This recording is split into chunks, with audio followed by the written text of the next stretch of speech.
Yeah, thank you, and good afternoon. And as Keir Starmer and Volodymyr Zelensky have said, we just concluded a very productive meeting of the Coalition of the Willing, and I welcome the initiative allies are showing to strengthen our support to Ukraine even further. Just 2 days ago, I was in Washington, where I had a very good meeting with President Trump. The sanctions that the US has placed against Russia's largest oil companies will starve them of revenue and significantly increase the pressure on Putin to come to the negotiating table. And they show once again that President Trump is absolutely committed to end this war and bring a lasting peace to Ukraine. I'm glad that I was able here today to join allies and partners to discuss how we support these peace efforts and how we can increase the pressure on Russia to get there. In Ukraine, Putin is gaining little ground on the battlefield. And where there are marginal gains, they are coming at a huge price. Hundreds of thousands of Russians are dying for Putin's deluded aggression. Ukraine continues defending itself bravely, and our support to them is working. The truth is that Putin is running out of money, troops and ideas. President Trump said it very well. They should stop where they are now.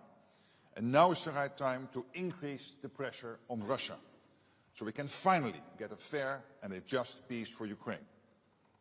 I therefore welcome the recent announcements by European allies and Canada of additional military aid to Ukraine.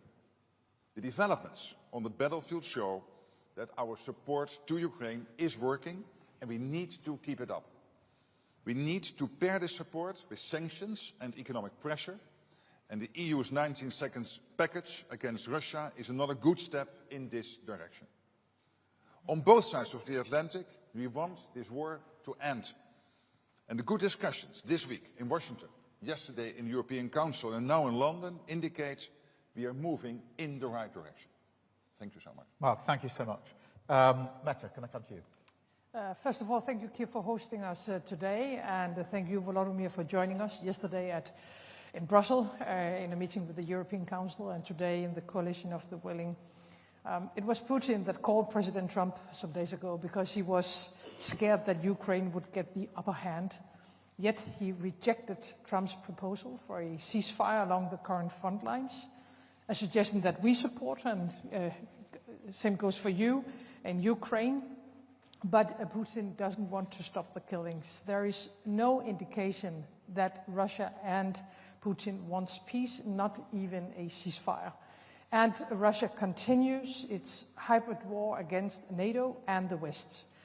Today, the Coalition of the Willing, we have agreed to increase the pressure on Russia, agreed that we must find long-term financing of Ukraine's ability to keep fighting, boost Ukraine's defense industry with European financing, finance much-needed US weapons, and to put more pressure on Putin's weak economy with new sanctions.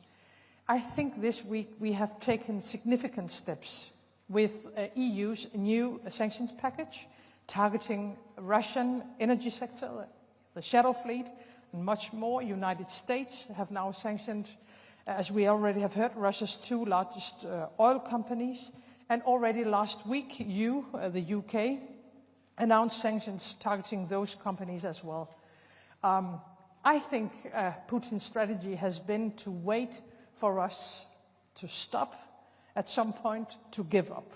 But of course, this will never happen. So once again, we have today agreed to be united in our efforts, and our promise to you, dear Volodymyr, and to Ukraine and to all Europeans is that we are willing to continue, of course. Thank you so much. And then to you, Dick, please. Thank you, Keir, and thank you for hosting the Coalition of the Willing today. And Volodymyr, thank you for being here as yesterday in the European Council. And both meetings had the same purpose, peace. And in doing so, and making sure that that will happen, we need to keep Ukraine in the fight, as everyone more or less stated today in different words. We need to maximize support to Ukraine. And Ukrainian needs have to be leading in that. What we see is that Russia is the only party rejecting a ceasefire. circumventing all diplomatic initiatives and continuing to attack Ukraine. The only way to persuade Putin to engage in serious talks is to increase economic pressure on Russia and our support for Ukraine. This week, important measures were taken in the EU and the US, and coordination for further steps we could take is necessary. First of all, on sanctions. It would be good if the EU were to copy the US-UK sanctions against Lukoil and Rosneft. We must also do more to dismantle the shadow fleet systems, and the Netherlands will take its part when it comes to the North Sea. This could hit Putin hard financially, as this undermines his revenues on global oil markets. Second is support. It's crucial that all countries contribute. Only then can we maintain a high level of support and keep Ukraine afloat militarily and economically. We must increase military support bilaterally as well as by ordering armed packages from the US, and a couple of the speakers already mentioned the Pearl package. And we must make sure we step up our energy assistance to help Ukraine and the Ukrainians through the winter.